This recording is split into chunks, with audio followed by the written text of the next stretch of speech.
Oh, I still have a 2-hour drive ahead of me. Do you know how many times I'm going to stop on that drive? So many times.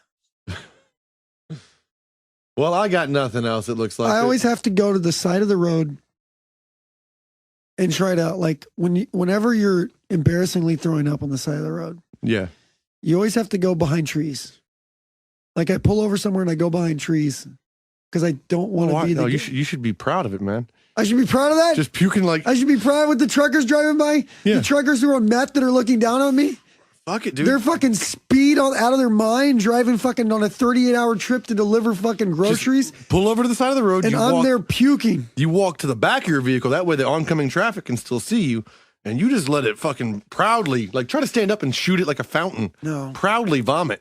Worst I ever did one time is because I couldn't find a secluded spot and I had to throw up. And I just pulled into like a hospital parking lot. And opened the door. That's probably the worst place to just randomly start vomiting. I just opened the door and just leaned out. And I swear to God, there was like people walking all around just looking at me. Be proud. Go to a crowded place, open your door, vomit, and then just drive away. It was one of the worst experiences of my life, and I had no choice. So I just pulled in the hospital parking lot, opened the door, and it was just people in and out. And the only thing I can think is they thought like, well, that guy's really sick. You know, the chemo is really hitting him hard right now. No, there was one time you vomited into an antique toilet at an antique store. Yeah, that's true. Yeah, I did that. One time I was driving and I was stuck in traffic, so I had to vomit into like a quickie cup, like a fucking, like a big gulp cup. Yeah. Got it all over my clothes, and I was headed to a business meeting. So then I had to like just wipe my clothes off, and there was no evidence like color wise, but there's no way I didn't smell like fucking rancid vomit. You just showed up to a business meeting, suit and tie, just smelling of vomit. Oh my God. perfume. And then there was one time where I was at the fucking Kansas Association Broadcasters meeting. All right, the fucking KAB Awards, okay? And the next day they're doing their training seminar. So all these fucking like guys that own and run radio, like the fucking muckety mucks of the fucking broadcasting world. And they're doing a training seminar. And I'm in the back like feeling like I'm feeling right now. I'm going, oh fuck, I'm gonna fucking throw up in front of everybody. So then I tried to find a family in every hotel. I found family restroom so I can lock the door. Well, I couldn't find one. So I fucking, and I spent so much time trying to find one that I had really worked up, like, I'm going to fucking throw up now. Here it comes.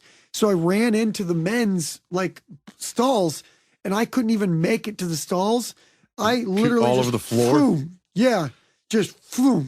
And then there was no one in there, thank God. I just fucking wiped my mouth, walked the fuck out, and said, not me. Not fucking me, man. And I mean, I just fucking littered that fucking floor, dude. Because it was not like that one was like the chunkies, because I had breakfast, like you always eat the breakfast thing. So it was like potatoes and eggs and shitty hotel, like breakfast they give you. And it was still like in chunks, man. It had not been digested well. And it was colored, like orange juice colored, and it was just fucking. At least you don't have a problem like shitting yourself. Because like if you just changed all these stories to shitting yourself, you'd have a real problem. No, wait. You could argue that if it was shitting yourself, you have a medical issue, right? Well, you probably have a medical issue as well. Some of the times. You're outside of hangovers. Yeah, all these stories I've been telling are fucking hangover stories, dude. Oh. Well, I mean, some of them are like you eat fucking like a corn dog and all of a sudden you have to vomit. You go to gagging and puking. Yeah. This always happens. It's so fucking You seem so like awake this morning. Like while I was doing like my wake up. That's how I wake up. It's perky. I wake up when I'm kind of hungover. I don't realize it until like. It slowly sets in. Yeah. Man. Yeah, that is a man. That is a man. This is my life. Okay? I told you the story. You get like sneak attacked by your hangovers. I know I told you the story. I don't know if I told the story on the podcast. You get up, you get out the house, you feel good, you're on your way, and then all of a sudden it punches you in the mouth. You're hungover. Yeah. So my wife has no quarter for this. Okay. If I got to work, right? Yeah. So I was trying to secretly throw up so she doesn't know. So like, again, I'm fucking she's in the shower one day, and I'm like, I got to go outside and throw up, so she doesn't know. Right. I can't go throw up in the bathroom. You can never throw up in the bathroom anyway, because that's an echo chamber. Okay. Yeah. So you got to always come up with an excuse. I got to go check on the horses. No, I think I left the gotta water go, on. I got to, yeah. And the days I'm hungover is the days that I suddenly You have were so helpful and so useful. many errands. Okay. So many things I got to do. And so it's always just me going around, walking circles, trying to find a spot nobody can see me, and shoving my fingers down my throat and trying to throw up. That's what it is every time. So I get outside, and I Your forget fucking life. that there is a shower window. So there's a shower window. So you right? you walk off into the I woods walk or field behind or the house, and I just start fucking salad shooting puke. Okay, and I get it out of my system, and I look up. And it was like a Curb Your Enthusiasm moment. There's my wife just looking at me out of the shower window. Like I'm so ashamed of like, me. what is going on? She knows. She instantly knew. And she was so ashamed of me. Like secondhand embarrassment, like nobody's business. And you could just hear the Curb Your Enthusiasm music. And there I am. I'm looking up at her and I'm fucking ghost white. She's looking at me. Like now you just not only do you feel bad, just vomited, and now you realize you've been caught. I've been caught. I've been fucking caught. This is, I would say, not as much as it used to be. There was a time where this was once a month. Okay. This is not that much anymore, but it's still enough times that like most people do not have that many times as I've had in my life. I think about all the time. I think about that I'm fucking, there are people that I went to high school with and these people are like fucking doctors and shit. Oh, like lawyers and CEOs and that kind of stuff. They're fucking like living a normal life. Okay. Yeah. And here we are. And this is me. And I don't have any like that's who I am and I'm okay with it. But I also sometimes like mornings like this, I think, what the fuck? What the fuck, man? It is something. Like we're on the verge of that age where like you shouldn't party hard anymore. No. We're past that. No, we're on the verge of it. You think? I think like 32 is fucking too old to be doing what I'm doing right now. I think mid 30s. But everybody has that point where like, oh wow, you're an old guy going hard. But guess what? I just know myself. Yeah. You gotta know who you are. Yeah. This is who I am.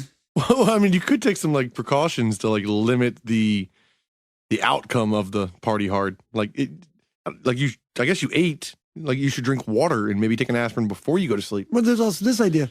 Yeah, maybe shouldn't binge drink. Yeah. Oh, okay, that would be not a bad idea. But here's what happens. You start it's guy called holding court, where you're drinking and you're talking and everyone's laughing and you're saying funny, provocative things. And when that train starts, it's just one more. That train don't end.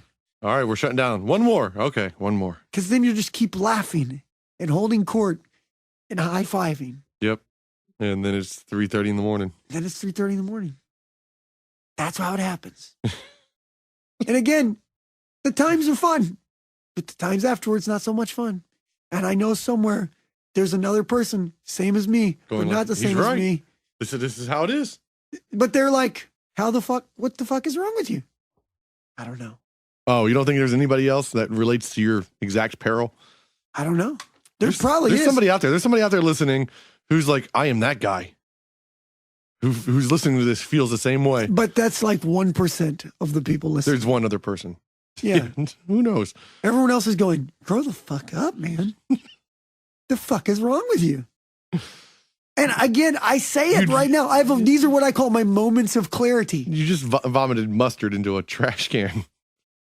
Again, I haven't cut my toenails in 4 weeks because I was curious what would happen. I have half a hangnail on my toe right now. Yeah, you're not allowed to rip that off. You just let it live. I let it live. I'm still going to do that. Yeah. That's going home with me. And I just spent a fucking hour vomiting into a trash can.